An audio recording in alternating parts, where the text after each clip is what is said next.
So next topic are the fifth reports. In 1813, the reports of the administrations of and activities of the East India Company was submitted to the British Parliament.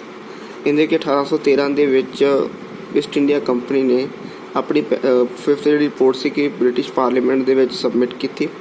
It is often refer to has fifth report, ਜੋ ਕਿ fifth report ਸੀਗੀ।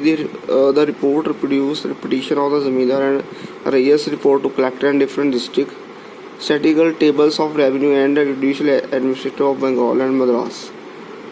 ਠੀਕ ਹੈ ਜੀ, ਜਿਹਦੇ ਵਿੱਚ ਕਹਿੰਦੇ ਕਿ ਰਿਪੋਰਟ ਦੇ ਵਿੱਚ ਕੀ ਸੀਗਾ, ਜਿਹੜੀ ਪਟੀਸ਼ਨਾਂ ਦਾਇਰ ਕੀਤੀਆਂ ਗਈਆਂ ਜ਼ਮੀਂਦਾਰਾਂ ਵੱਲੋਂ, ਕਿਸਾਨਾਂ ਵੱਲੋਂ ਔਰ ਕਲੈਕਟਰਸ ਜਿਹੜੇ ਹੁੰਦੇ ਸੀਗੇ ਉਹਨਾਂ ਵੱਲੋਂ, ਅਲੱਗ-ਅਲੱਗ ਜ਼ਿਲ੍ਹਿਆਂ ਦੀ ਜਿਹੜੀ ਉਹਦੇ ਵਿੱਚ ਹੈਗੀ ਸੀ ਪਟੀਸ਼ਨਾਂ ਸੀਗੀਆਂ, ਔਰ ਉਹਦੇ ਵਿੱਚ ਜੁਡੀਸ਼ੀਅਲ ਐਡਮਿਨਿਸਟ੍ਰੇਟਰ ਆਫ ਬੰਗਾਲ ਔਰ ਮਦਰਾਸ ਦੀ ਜਿਹੜੀ ਗੱਲ ਕੀਤੀ ਗਈ ਸੀ, ਰੈਵਨਿਊ ਬਾਰੇ ਗੱਲ ਕੀਤੀ ਗਈ ਸੀਗੀ ਫਿਫਥ ਰਿਪੋਰਟ ਦੇ ਵਿੱਚ।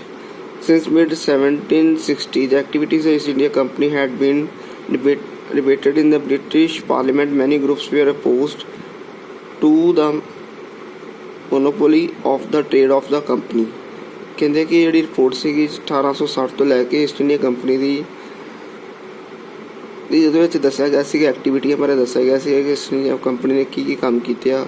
ਕਹਿੰਦੇ ਕਿ ਬ੍ਰਿਟਿਸ਼ ਪਾਰਲੀਮੈਂਟ ਦੇ ਵਿੱਚ ਕਾਫੀ ਗਰੁੱਪ ਵੰਡੇ ਗਏ ਸੀਗੇ ਔਰ ਕਾਫੀ ਡਿਬੇਟ ਹੋਈ ਸੀਗੀ, ਔਰ ਕਈਆਂ ਨੇ ਇਹਦਾ ਵਿਰੋਧ ਕੀਤਾ ਸੀਗਾ ਕਿ ਜਿਹੜਾ ਇੱਕ ਅਧਿਕਾਰੀ ਜਿਹੜਾ ਕੰਮ ਕਰ ਰਹੀ ਹੈ ਬ੍ਰਿਟਿਸ਼ ਕੰਪਨੀ, ਸਾਰਾ ਟ੍ਰੇਡ 'ਤੇ ਉਹਨਾਂ ਦਾ ਆਪਣਾ ਅਧਿਕਾਰ ਆ।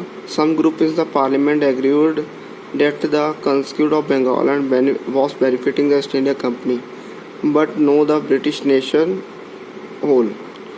ਕਹਿੰਦੇ ਕਿ ਕੁਝ ਪਾਰਲੀਮੈਂਟ ਦੇ ਵਿੱਚ ਜਿਹੜੇ ਗਰੁੱਪ ਸੀਗੇ ਉਹਨਾਂ ਨੇ ਕਿਹਾ ਕਿ ਉਹਨਾਂ ਨੇ ਇਸ ਚੀਜ਼ ਦੀ ਸਰਾਹਨਾ ਕੀਤੀ ਔਰ ਉਹਨਾਂ ਨੇ ਦੱਸਿਆ ਕਿ ਬੰਗਾਲ ਦੇ ਵਿੱਚ ਈਸਟ ਇੰਡੀਆ ਕੰਪਨੀ ਦੇ ਕਾਫੀ ਬੈਨੀਫਿਟਿੰਗ ਮਤਲਬ ਕੰਮ ਕੀਤੇ ਆ, ਪਰ ਪੂਰੀ ਕੰਟਰੀ ਨਹੀਂ ਸੀ, ਬ੍ਰਿਟਿਸ਼ ਪੂਰੀ ਨੇਸ਼ਨ ਕੰਪਨੀ ਦੇ ਹੱਕ ਵਿੱਚ ਨਹੀਂ ਸੀਗੀ।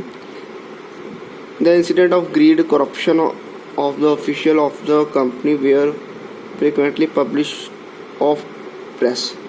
ਕਹਿੰਦੇ ਕਿ ਕੁਝ ਜਿਹੜੇ ਸੀਗੇ ਲਾਲਚੀ ਔਰ ਕਰਪਸ਼ਨ ਅਫੀਸ਼ੀਅਲ ਜਿਹੜੇ ਕੰਮ ਸੀਗੇ ਜਿਹੜੇ ਕੰਪਨੀ ਨੇ ਕੀਤੇ ਆ, ਪ੍ਰੈਸ ਨੇ ਆਪਣੇ ਅਖਬਾਰਾਂ ਦੇ ਵਿੱਚ ਛਾਪੇ। The British parliament pass various act of the late 18th century to regulate and control the administration of the company in India। ਕਹਿੰਦੇ 18ਵੀਂ ਸਦੀ ਦੇ ਵਿੱਚ ਬ੍ਰਿਟਿਸ਼ ਪਾਰਲੀਮੈਂਟ ਦੇ ਵਿੱਚ ਕਾਫੀ ਐਕਟ ਪਾਸ ਕੀਤੇ ਗਏ।